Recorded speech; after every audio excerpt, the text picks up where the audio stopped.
پشاور میں بڑھتے ہوئے قتل کے واقعات۔ پشاور میں یک کے بعد دیگر قتل واقعات نے پشاور کو ہلا دیا، تاہم پولیس تاحال تفتیش تک محدود ہے اور اس میں تاحال کوئی بڑی پیش رفت سامنے نہ آ سکی۔ گزشتہ ماہ تانا چمکنے کی حدود میں دو کم سن بچیوں اور ماں کے قتل، جبکہ ڈرائی فورٹ ملازم فضل حیدر کی مبینہ خودکشی کا واقعہ پیش آیا۔ اس کے بیوی اور دو کم سن بچیوں کے قتل واقعے نے پورے شہر کو سوگوار کر دیا تھا۔ اس کیس کے اصل محرکات سامنے نہ آ سکی اور اسے مبینہ طور پر خودکشی قرار دے کر فائلوں میں بند کر دیا گیا۔ اس کے بعد 24 سالہ BRT ملازم محمد عاصم، جس کی شادی 16 نومبر کو طے تھی، اسے نامعلوم افراد نے رات کے وقت گھر جاتے ہوئے قتل کیا۔ پولیس حکام کا کہنا ہے کہ اس کیس میں خواتین تنازع کے پہلو پر بھی تفتیش ہو رہی ہے۔ 30 اور 31 اکتوبر کے درمیانی شب تانا فقیرآباد کے علاقے قاضی قلعے میں رنگساز عبد الرحمان، اس کی اہلیہ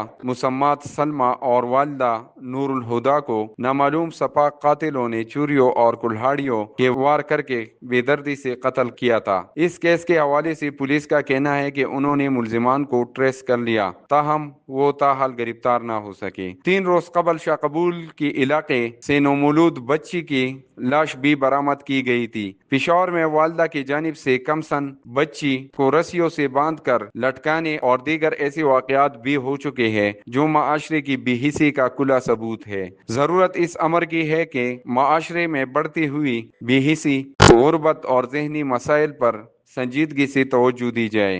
ریاستی اداروں کے ساتھ ساتھ معاشرتی سطح پر بھی ایسے اقدامات ناگزیر ہیں جو انسانی قدروں کو بحال اور مستقبل کی نسلوں کو محفوظ بنا سکے۔